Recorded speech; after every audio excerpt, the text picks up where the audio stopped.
In July 1936, when the Spanish Civil War began, the Spanish Army was wearing the uniform regulated in 1926. Let's take a closer look.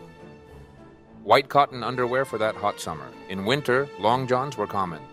These are the pantalón granadero, or grenadier trousers. They are a distinctive part of the 1926 uniform, characterized by their line of buttons running down the side of the leg, from below the knee to the ankle, and a baggy fit. Designed for mobility and comfort in the field, they were practical for the infantry. And for footwear, what should I wear? Did you know the alpargatas? Rooted in Spanish rural tradition, these canvas and jute shoes were part of the Army's summer issue.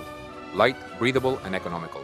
Despite their humble look, they were widely used by soldiers on both sides due to their practicality and the economic realities of the war.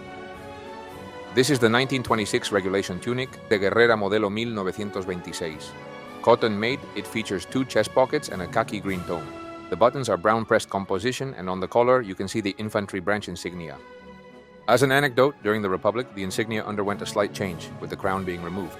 The garrison cap, or gorro isabelino, replaced the beret as headgear in the Spanish Army in the early 1930s. The color could vary depending on the soldier's branch, and its main feature is the hanging tassel. This is the Carniago webbing system, standard issue for Spanish soldiers. It consists of a leather waist belt, shoulder straps, and 3 cartridge pouches. You could see it everywhere during the war. This is the long bayonet, or machete bayoneta 1913, for the Oviedo Mauser rifle. Its length, 52 centimeters, made it effective for close combat and intimidating in trench warfare. And finally, the canteen, a simple but essential item for every soldier. Each cartridge pouch, closed at the bottom, could hold up to 10 clips, each with 5 rounds of 7x57mm Mauser ammunition. As we have seen before, our soldier also wears the infantry insignia on his buckle. Another important item is the side bag, or macuto. Soldiers used it to carry personal items, spare clothing, and basic supplies. Its simple design made it easy to sling over the shoulder and practical for daily use in the field. This is the standard issue Spanish Army wool blanket, brown with white stripes. Essential for warmth and protection, it was seen everywhere on the front lines, used by soldiers from both sides, year-round. A simple but vital piece of kit.